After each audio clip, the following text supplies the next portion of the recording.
This video walks you through how to use Zapier for beginners. Start by signing in to Zapier. Once you are on the main dashboard, click Create and select Zap. This opens a new automation where you will define what starts the workflow and what Zapier should do next. A Zap always begins with a trigger and then moves to one or more actions. So this first screen is where that structure starts to come together. Next, choose the Trigger app. This is the app that starts the automation when something happens. Depending on your workflow, that could be Gmail, Google Forms, Slack, Google Sheets, or another supported app. After selecting the app, choose the trigger event that matches the event you want Zapier to watch for. Then connect your account so Zapier can access the data it needs. Make sure you select the correct account before continuing, especially if you have more than one connected. Once the Trigger app is connected, configure the trigger settings. The options here depend on the app and event you selected, so follow the fields shown on screen and choose the source or condition Zapier needs.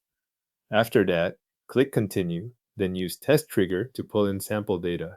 This sample is what Zapier uses in later steps when you map information into the Action app, so check that the return data matches the record or event you expect. With the trigger working, click the plus button to add the next step. Choose the Action app, which is the app where Zapier will perform a task after the trigger runs. Then select the action event that fits the result you want. For example, the action might create a row, send a message, or create a record, depending on the app you selected. After choosing the Action app and event, connect that app to Zapier, then complete the required settings for the action. As you fill in the fields, map data from the trigger step into the matching fields in the action step.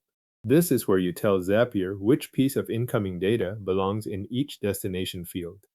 Take a moment to confirm that each mapped field points to the correct value, since this determines what gets sent when the Zap runs live. When the action is configured, click Test to verify that Zapier can complete it successfully. If the test runs properly, Zapier will usually show a confirmation message or sample result from the Action app.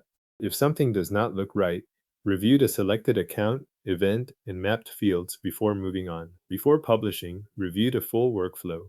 Confirm that the Trigger app, the Action app, and all mapped fields are set correctly, and make sure the test completed without errors. Once everything looks right, click Publish.